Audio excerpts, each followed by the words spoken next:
the pumpkin patch, you cannot imagine how many of you have been mentioned to me.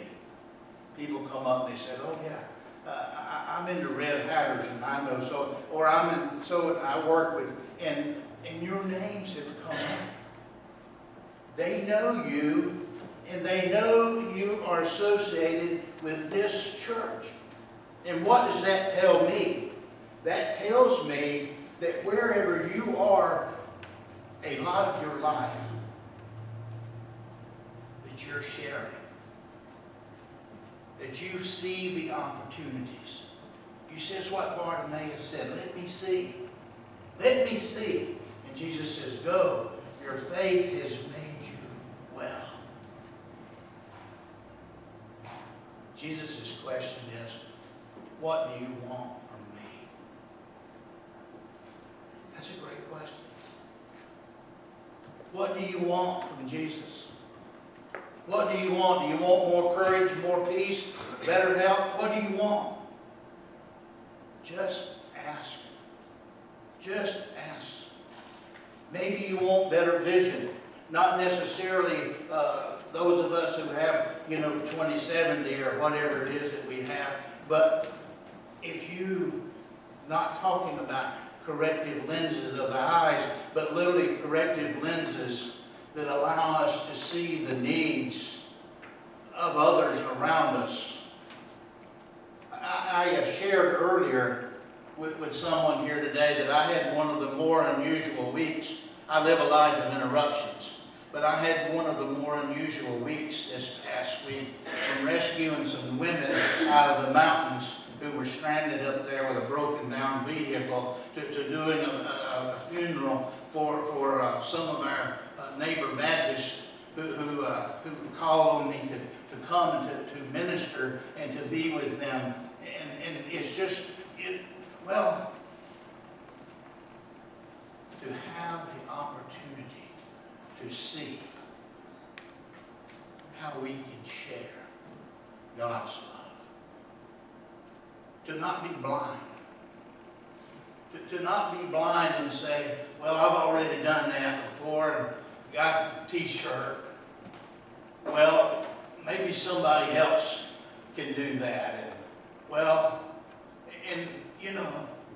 Not being blind to the opportunity of being able to open ourselves and give ourselves to share the love of God.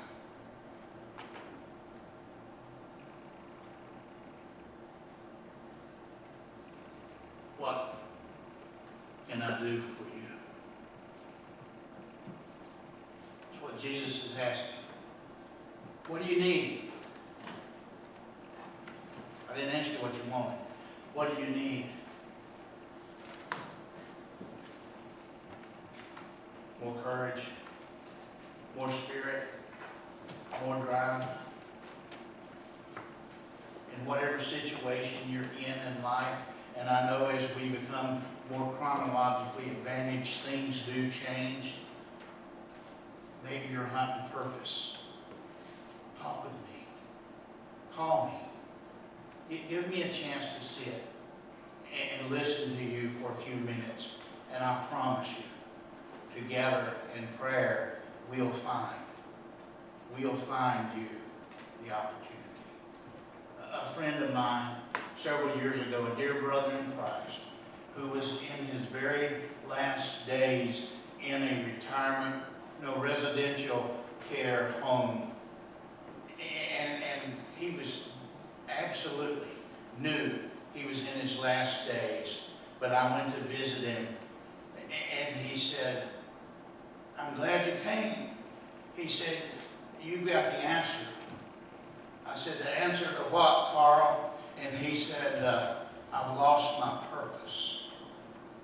And in just a matter of a few minutes and a little bit of prayer, that we had come to realize that each and every day Carl took PT. Some of you know what that is. Physical therapy. And I asked him, "Carl, does a physical therapist know what you know? That grace is sufficient?"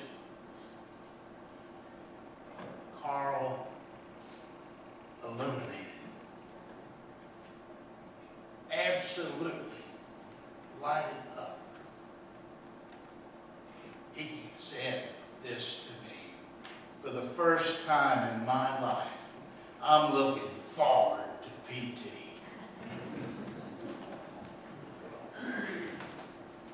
Jesus questioned, what can I do for you? Are you blind? Are you blind? Do you know your purpose? Are you searching? Call on me. Call on me. And hopefully, together in prayer with God, we can find that answer. Nobody should be living